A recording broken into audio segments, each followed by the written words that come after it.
Good morning everyone, সবাইকে আমার ব্লগে আমার চ্যানেলে স্বাগত জানাচ্ছি।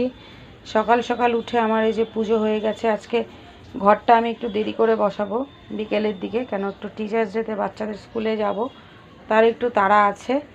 আর এখানে আমি আমার বিছানা টিছানা এগুলো সব পরিষ্কার করে নিয়েছি, দেখো যতটুকু পারলাম।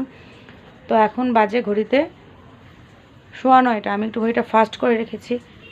আর এদিকে তোমার চলে আসো আমার রান্নাঘরে, দাঁড়াও লাইটটা একটু জ্বালিয়ে নিই। চলে আসো আমার রান্নাঘরে।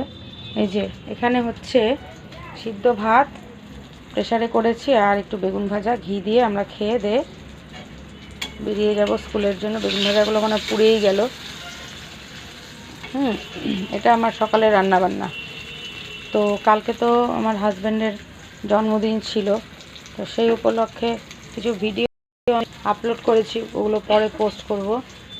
আর এটা আমার সকালবেলার মর্নিং ভিডিও তোমাদের সাথে শেয়ার করলাম। যে আমার মা চলে যাচ্ছে। আর আমার ভিডিওটা যদি এই ছোট্ট ভিডিওটাই যদি তোমাদের ভালো লেগে থাকে, তাহলে তোমরা আমার ভিডিওটাতে লাইক করে দিও, কমেন্ট করো। ভিডিওতে বারে বারে কিন্তু উল্লেখ করছি, তোমরা আমার ভিডিওটা কমেন্ট করছো না। এই দেখো আমাদের ছোট্ট ছোট্ট খরগোশ, ওদেরকেও একটু দেখিয়ে দিচ্ছি। আর এখানে আজকে একটা জিনিস দেখাবো। বাড়িতে আমি কিছু গাছ লাগিয়েছি, আমার একটু গাছের শখ আছে। এই দেখো গাছের মধ্যে অপরাজিতা ফুল ফুটেছে, দেখেছো কি সুন্দর। তো এটাই আমাদের বাড়ির পেছন সাইডটা, এটা পাশের বাড়ি। এখানে কিছু গাছপালা রয়েছে।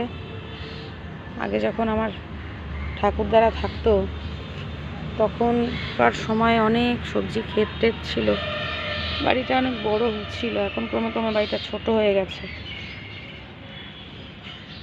আর কিছু বললাম না, সবাই ভালো থেকো, সুস্থ থেকো, সাবধানে থেকো, এবং আমার চ্যানেলটাকে অবশ্যই তোমরা সাবস্ক্রাইব করে দিও। Bye bye.